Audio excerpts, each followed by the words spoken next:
Hello, everybody, and welcome to another edition of Charts with Dan. And if you're a box office fan, the last 10 days or so, it's felt like there's a spring in your step. There's a smell in the air. It's the smell of an all-time box office run, because what we're seeing with Inside Out 2 these last 10 days have been numbers that we haven't seen from Pixar in decades. So we are going to break down the incredible second weekend, almost as incredible, maybe more so than the first weekend of Inside Out 2, as well as everything else box office wise. And there are so many numbers to go over.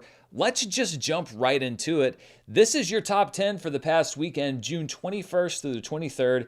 Inside Out 2 stays number one, which we knew it would, with an estimated $100 million second weekend. Keep in mind, going into its opening, there were a lot of people projecting that it would make $90 million in weekend one, and it's able to make that in its second weekend. Its domestic total is now over $350 million, just a 35.1% drop from last weekend, and all of those numbers have significance, and we're going to look at them in just a few minutes. Bad Boys Ride or Die continues to hold well in second place. It drops 44.4%, makes another $18.7 million, and has now made $146.9 million domestically. Jeff Nichols' new film, The Bike Riders, also slightly overperformed expectations. It opened with $10 million in third place. Right now, the Garfield movie and Kingdom of the Planet of the Apes are squaring off for fourth and fifth. Both studios have reported that those movies made $3.6 million, so once the final numbers come in, that's when that determination will be made, and of course I'll update that on next week's show. Right now, Garfield posts a 24.5% drop in its fifth weekend and an $85 million domestic total. Kingdom of the Planet of the Apes spending an impressive seventh week, I believe, in the top five at $3.6 million and a domestic total of $164.3 million. In sixth place was If, which recovered a little bit after a steeper drop last week in the face of Inside Out 2. It drops 23% in its sixth week of release, another $2.7 million. Its domestic total is now at $106.6 million. The Pope's Exorcist, The Exorcism, starring Russell Crowe, debuts in seventh place with $2.4 million. In eighth place is a movie called Thelma, which I think was just a delightful film. It came out of Sundance, and it cracks the top 10 at $2.2 million. In ninth place was The Watchers, on its way out of the top 10. It drops 45% for a $1.9 million total, $17.7 million total domestically. And then in 10th place was the concert/cinematic experience Ghost, Right Here, Right Now. It actually played one night during the week and one night on the weekend. So that $1.4 million you see is its weekend showing, and it's made $2.4 million totally over the length of its run. So let's break down a lot of the numbers around Inside Out 2, because this is one of those things. It's not just that it is a hit movie. It's great to track a hit movie, but this is one of those things that we get maybe 3 or 4 times a year where it is just putting up absolutely phenomenal numbers. So let's break it down from a few different aspects. First of all, as far as second weekend grosses for an animated film, Inside Out 2 beats the just over a year old record of the Super Mario Brothers movie with $100 million. I've seen some early speculation that it might actually come in a bit above, maybe like $100.5 or $101 million. Even if it doesn't hit that $100 million threshold, though, it'll still easily break this record. So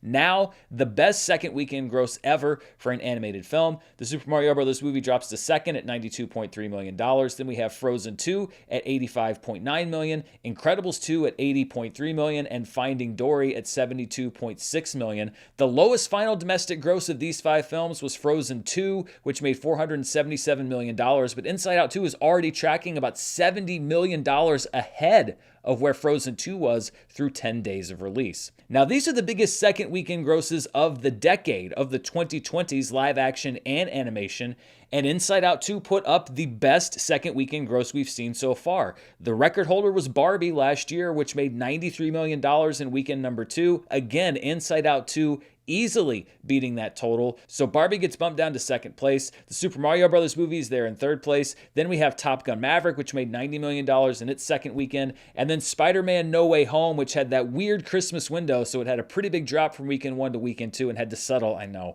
for $84.5 million, that poor movie. And again, looking at these 4 films here with Inside Out 2, the lowest final domestic gross for any of them is $575 million, which is what Super Mario Bros. Made. But remember, Super Mario Bros. Came out on a Wednesday, and even with that 2-day head start, Inside Out 2 is still slightly ahead after both movies had been in wide release for 2 full weekends. So Inside Out 2 tracking ahead and should put up a really impressive final gross.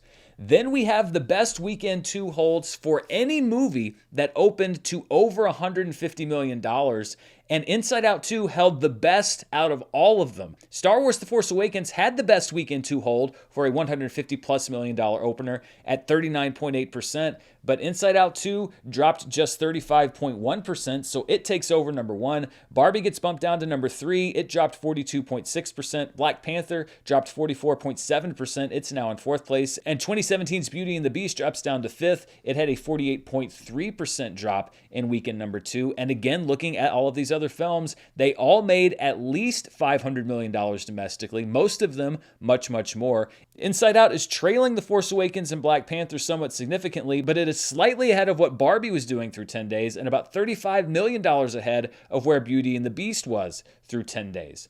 And then this was really an interesting chart for me. These are the best second weekend holds for Pixar films, and it just goes to show you how this movie is performing in the context of Pixar. So the best hold in weekend 2 for a Pixar film was Monsters, Inc. back in 2001. It dropped 27.2%.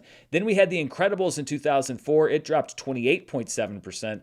Toy Story back in 1995 dropped 30.8%. Finding Nemo in 2003 dropped 33.7%. And then Inside Out 2, unless it substantially misses its estimates on the low side, is going to be in 5th place with a 35.1% drop. And look at the company that it's in. These are the cornerstones upon which Pixar was built. And Inside Out 2 is putting up a hold in weekend 2 that we haven't seen in literal decades. I mean, these are classic Pixar movies, and it is right there with them. That was the chart really that drove home for me just how great this movie is holding up. It's not just that it's holding up great for an animated movie or a Pixar movie. It's just putting up, I think, mind-blowing numbers. And I think the thing that's so interesting is it's not a movie like The Force Awakens or Avengers Endgame or even Spider-Man No Way Home, where people were looking at it coming and saying, oh, well, this is going to be one of the biggest movies of all time.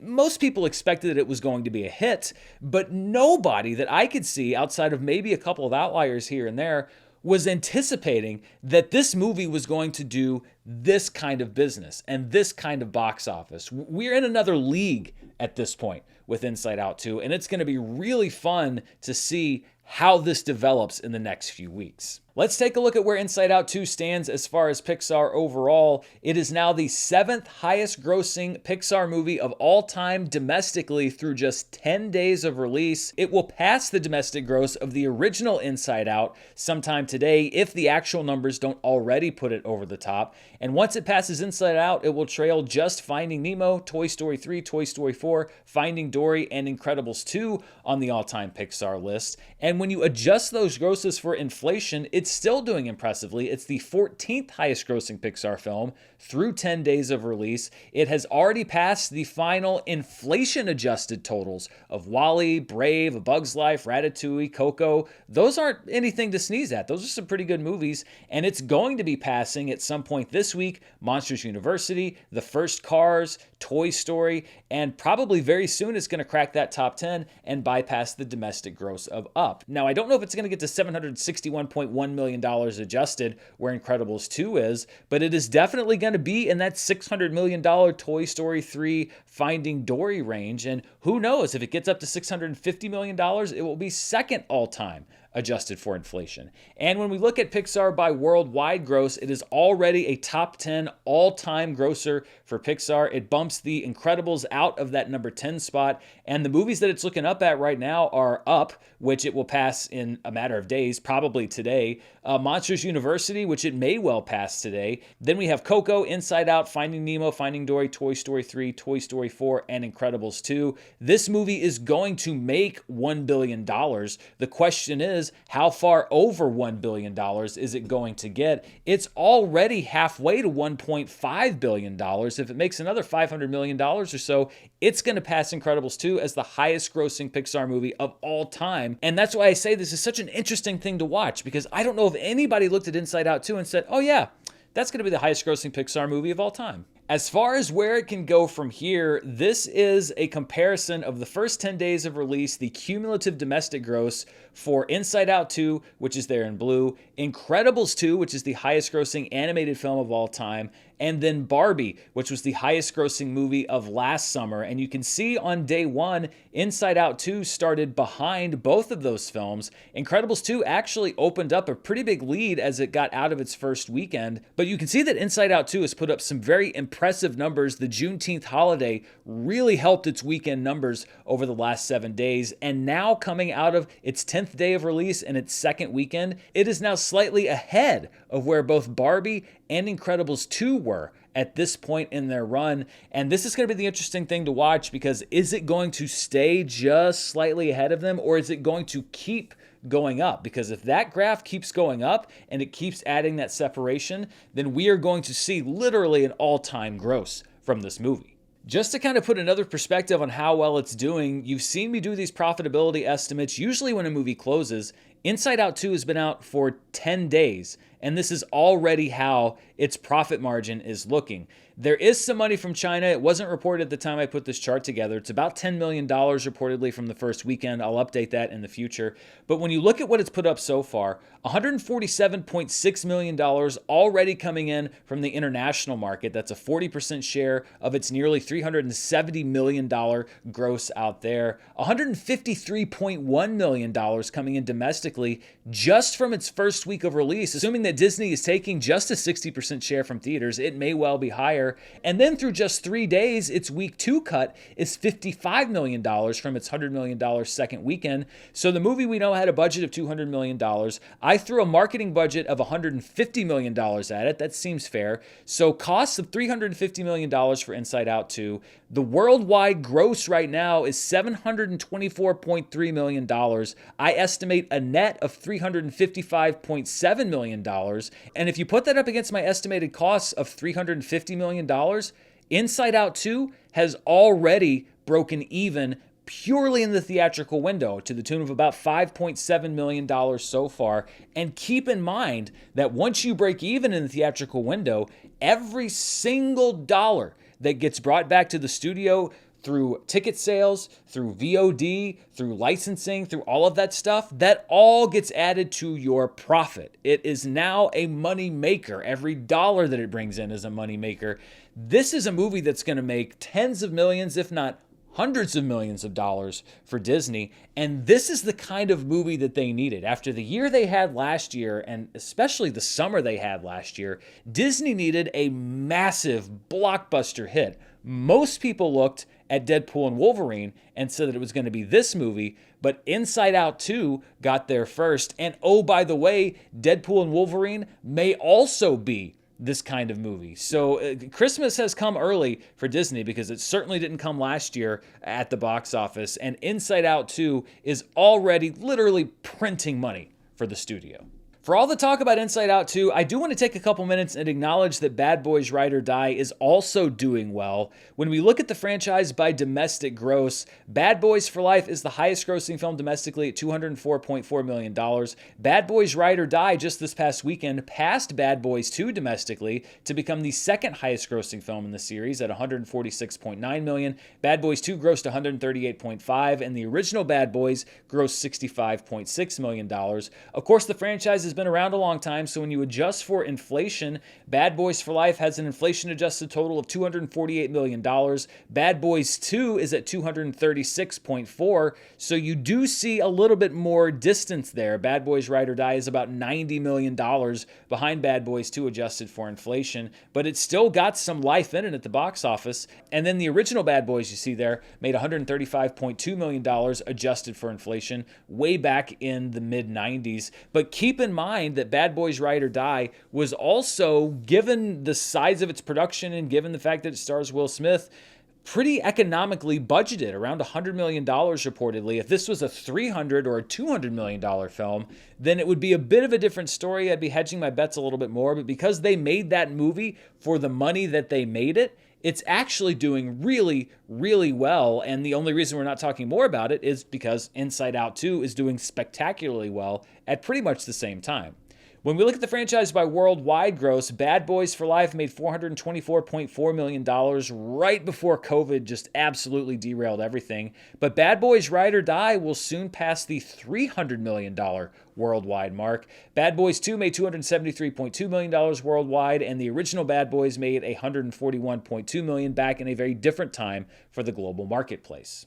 All right, let's look at the movies that dropped out of the top 10 this past weekend. After 7 weeks, The Fall Guy, the movie that kicked off the summer movie season, is out of the top 10. The Strangers Chapter 1 drops out after 5 weeks. Furiosa, a Mad Max saga, spent just 4 weeks in the top 10. And the extended edition of Lord of the Rings, The Fellowship of the Ring, is also out of the top 10 after 2 weeks. And when we look at the movies that had the longest runs in the top 10 this year, Ghostbusters Frozen Empire and The Fall Guy are now tied at 7 weeks, although there are other movies, including Kingdom of the Planet of the Apes, that are going to surpass that number. Godzilla Kong the New Empire and The Beekeeper are tied with 8 weeks apiece. Dune Part 2 spent 9 weeks in the top 10, and as of right now, Kung Fu Panda is the champ with 10 weeks in the top 10, although I think it will soon be surpassed by at least one of the movies that we've already talked about on the show. As far as the biggest theater count changes for this past weekend, The Watchers lost 928 theaters. It's now in 2,400 theaters, so a big drop in week 3 for The Watchers. The Fall Guy lost 552 theaters. It's still in wide release, but not by much. It has 1,100 theaters remaining. Furiosa, a Mad Max saga, lost 503 theaters. It's now in 1,300 theaters. If lost 502 theaters, although it's still playing in 2,500 theaters. And then Ghostlight, which is a great indie movie, added 499 theaters. It's now in 502 theaters in the US and Canada. I actually had a chance to see Ghostlight while I was in New York this past weekend. I took a day and just saw a couple movies, walked around the city. I love New York City. It was great to spend some time there. Went to the Alamo Drafthouse in Lower Manhattan, which is a really fun theater. Shout out to Wilson, who works there and was a fan of the show. I was happy I could come check it out. And I wish I had an Alamo closer to me because it's just such a fun atmosphere. And I was happy to see Ghostlight. I shared last week that the writer and co-director of the movie is somebody that was a year below me in high school. And it was just really great, not just to see her movie, but to have that movie really just, it's one of those movies that just caught me at the exact right time in my life and just in general. And I really liked it. I'm going to be doing a video later this week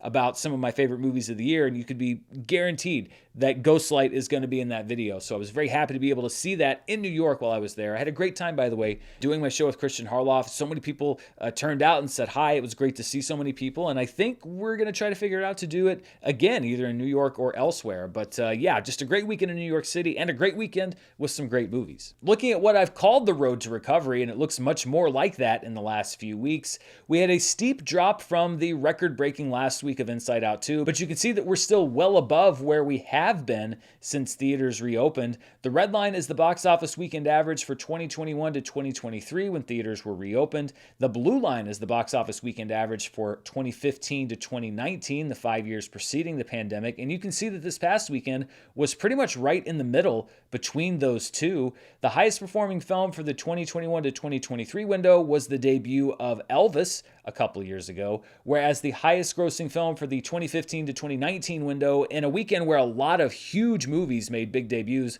was Jurassic World: Fallen Kingdom back in 2018. Let's turn our attention now to everything outside of the US and Canada and look at the top 5 films internationally. And no surprise here, Inside Out was number 1 at $164.4 million. Again, there should be about $10 million more added to that because the Chinese gross looks like it's going to be about $10 million.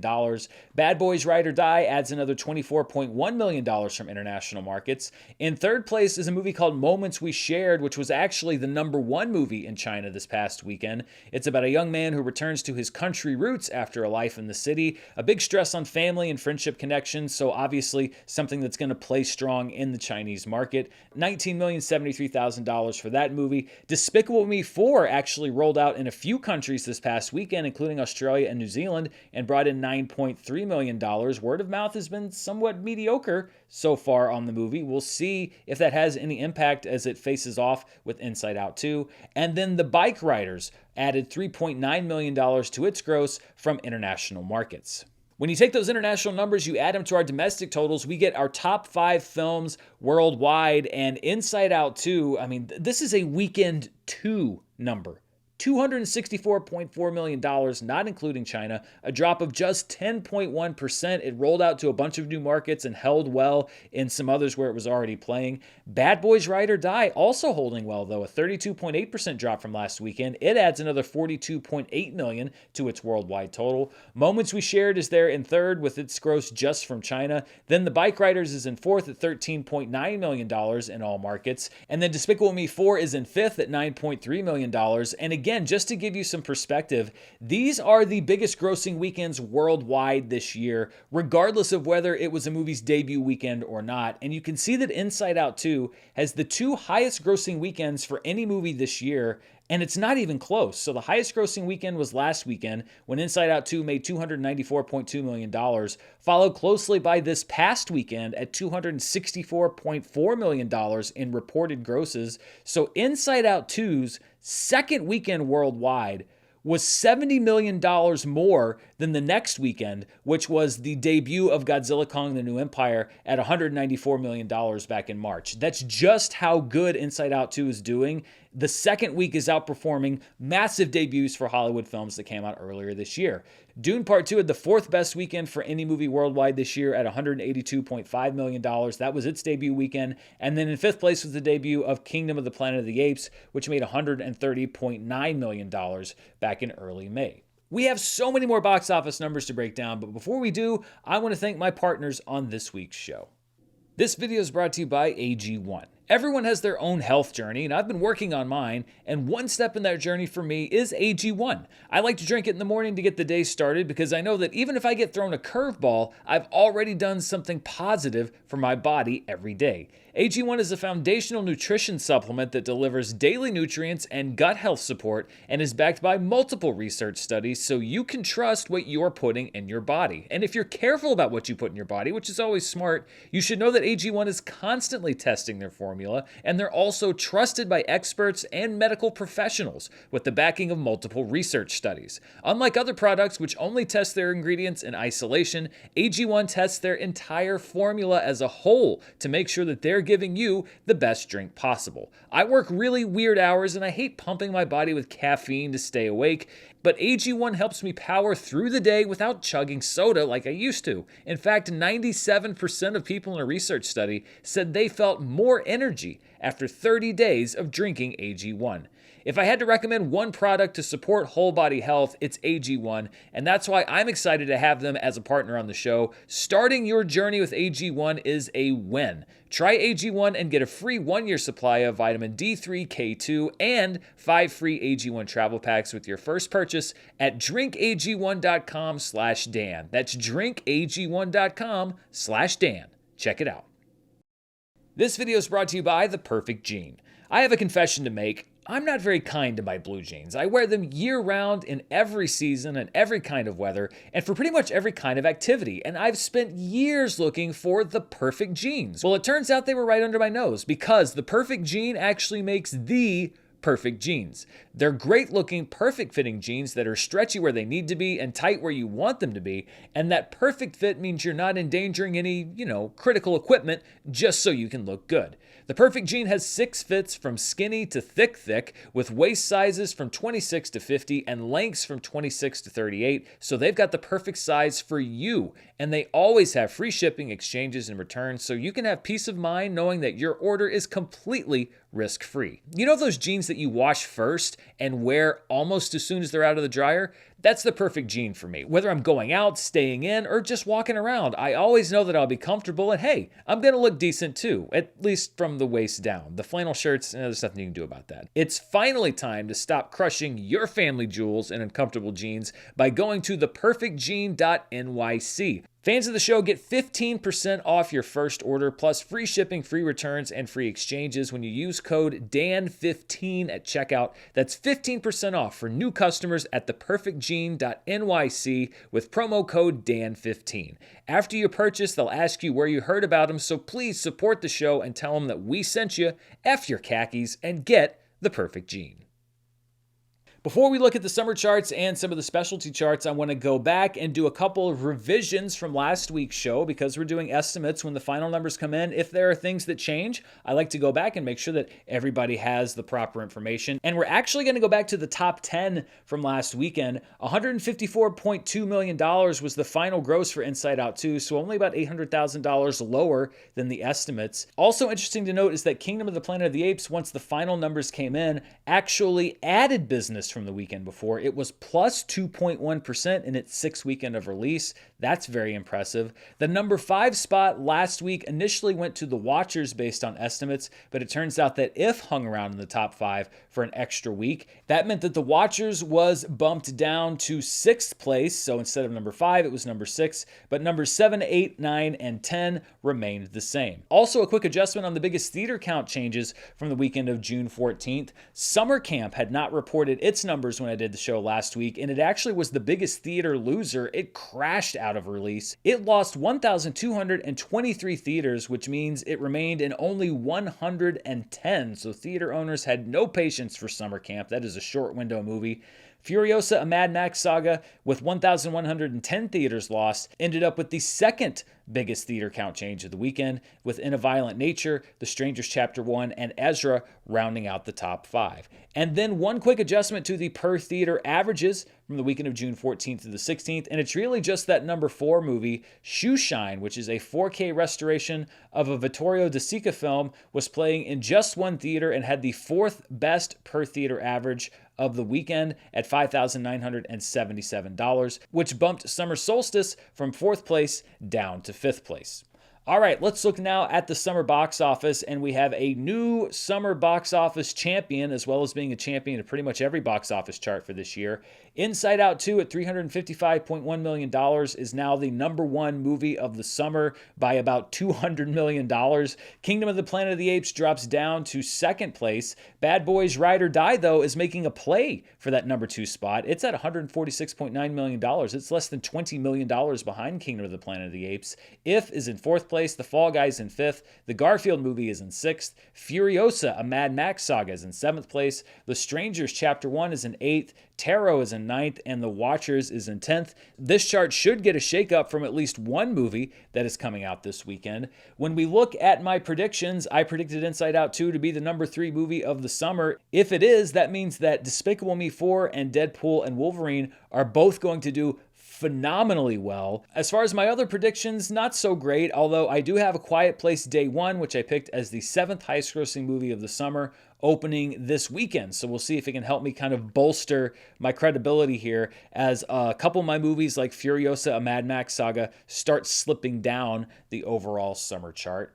Let's look at what I like to call some of these specialty charts, and we'll look at the per theater average. This is how much each movie made on average per theater that it was playing in. That makes sense given the name. And we had a big blockbuster on the specialty circuit with Yorgos Lanthimos' new film, Kinds of Kindness, which played in just 5 theaters but brought in $70,000 per theater, and some of those dollars are actually my dollars. I was in, as I mentioned, New York, and there was a theater in town that was playing it, and so I took 3 hours, because that's how long the movie is, and went to go see it. I'm actually going to do a review of Kinds of Kindness right here on the channel this week, because it's going to be expanding its theater count this upcoming weekend, and it certainly was an interesting movie. that I'm looking forward to sharing my thoughts about.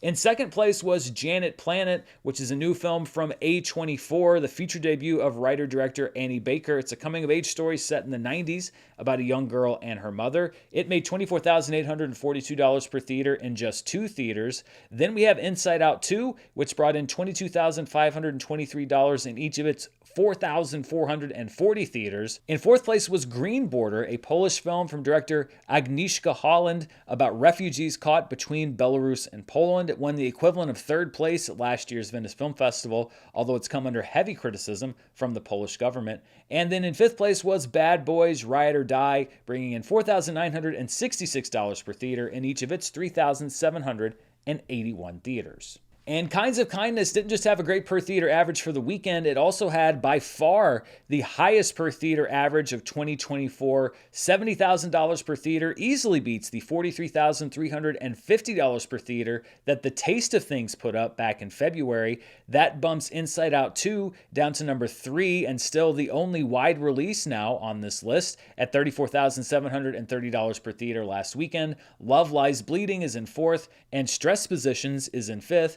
And Kinds of Kindness didn't just put up a great per theater average for the year, it also put up a great per theater average for the decade, because given the estimates that came in, it had the 5th best per theater average number that we've seen in the 2020s, behind Yorgos Lanthimos' last film, Poor Things, which opened in 9 theaters back in December to $73,470 per theater. Kinds of Kindness is at a reported $70,000 per theater, and we'll see if that number holds up. The record holder for this decade is Asteroid City, Wes Anderson's film, which brought in $142,230 per theater in 6 theaters. Then we had Licorice Pizza back in 2021 at $86,289, and Beau is Afraid, which I just randomly also happened to be able to see on its opening weekend. I was in LA that weekend at $80,099 per theater in 4 theaters. Looking at the top films in limited release, those are movies playing in 1,000 theaters or fewer. At number 1 was Ghost, Right Here, Right Now, which played in a reported 751 theaters and brought in $1.5 million. Kinds of Kindness comes in second place, playing in 5 theaters and bringing in $350,000.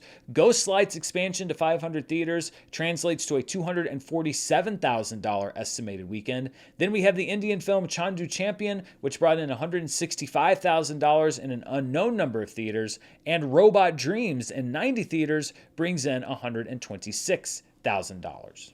Looking now at the annual domestic box office, this is all movies released in 2024. Inside Out 2 is now the number 1 film of the year. I think Denis Villeneuve just said he was a little sad that Dune Part 2 was still number 1. Well, he got his wish because it's now number 2. Inside Out 2 is number 1 of 2024 domestically at $355.1 million. Dune Part 2 gets dropped down to second place. Godzilla Kong the New Empire is now in third place. Kung Fu Panda is in fourth. Kingdom of the Planet of the Apes is in fifth. Bad Boys Ride or Die rises up 1 spot to number 6. Ghostbusters Frozen Empire drops 1 spot to number 7. And then If, Bob Marley, One Love, and The Fall Guy are numbers 8, 9, and 10. And Inside Out 2 is now the champion worldwide for 2024. So no matter which way you cut it, it is the highest grossing film of the year so far. $724.3 million in 10 days is already more than Dune Part 2 made throughout its entire theatrical run. It's now at number 2 with $711.8 million. Godzilla Kong the New Empire is in third place at $569.9 million. Kung Fu Panda 4 is in fourth place at $545.4 million. YOLO from China is in 5th. Pegasus 2 is in 6th. Kingdom of the Planet of the Apes is in 7th. Article 20 is in 8th. Bad Boys Ride or Die hits the worldwide top 10 at number 9 at $289.1 million. Boonie Bears Time Twist drops down 1 spot to number 10. And dropping out of the worldwide top 10 is the Garfield movie. And by the way, when I say that Inside Out Part 2 passed Dune Part 2's worldwide total in just 10 days, that's not me trying to in any way diminish the box office performance of Dune Part 2. That's just evidence of how phenomenally successful Inside Out 2 is, because Dune Part 2 was still a hit, but Inside Out 2 is a mega hit. And it's already the 3rd highest grossing film of the last year when we look at the worldwide 365-day chart, which tracks from June 24th last year to today, June 24th. Barbie and Oppenheimer are the two highest grossing films for that period, although they'll both be rotating off this chart in about a month. Inside Out 2 is now third place at $724.3 million.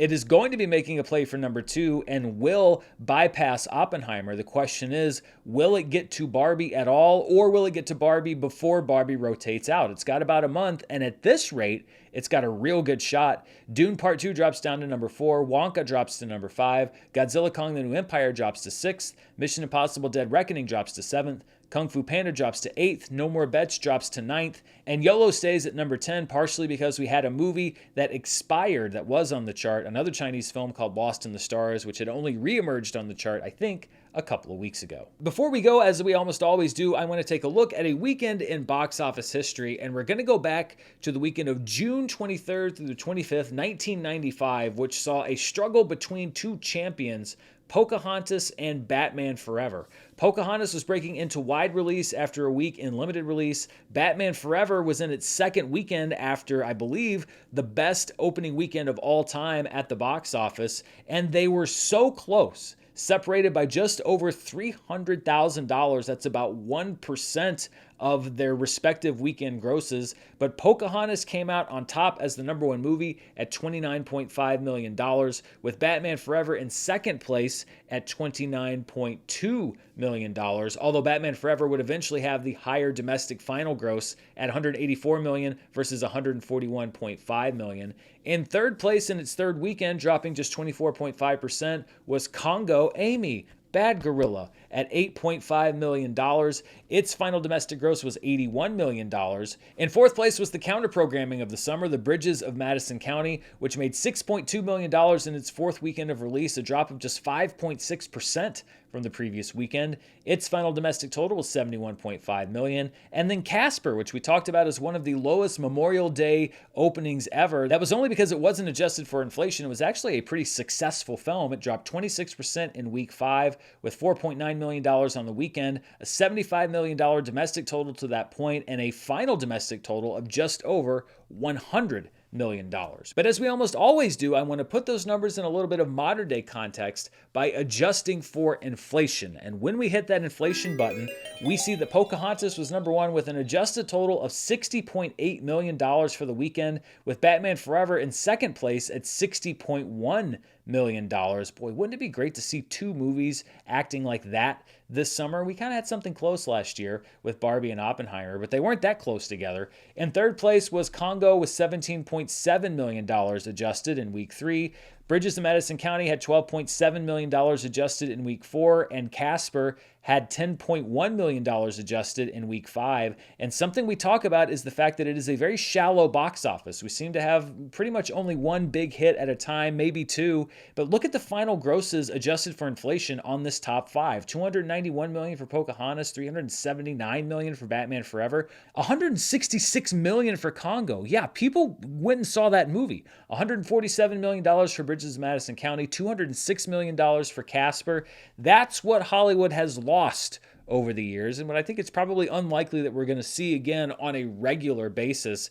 The bench was deep, especially during the summer, and we haven't seen anything like that for a while. And that wraps us up here on Charts with Dan. Coming up this weekend, we have a couple of notable releases. First up on Wednesday, a new film called Kalki 2898 AD, a big-budget sci-fi epic intended to launch a universe, will have its theatrical debut here in the US, and then it'll play into the weekend. And then on Friday, A Quiet Place Day 1, one of my picks to be a top 10 summer movie, will be hitting theaters. And here's what I'm going to be watching. Bad Boys Ride or Die outperformed expectations and did very well. Inside Out 2, of course, has been demolishing expectations.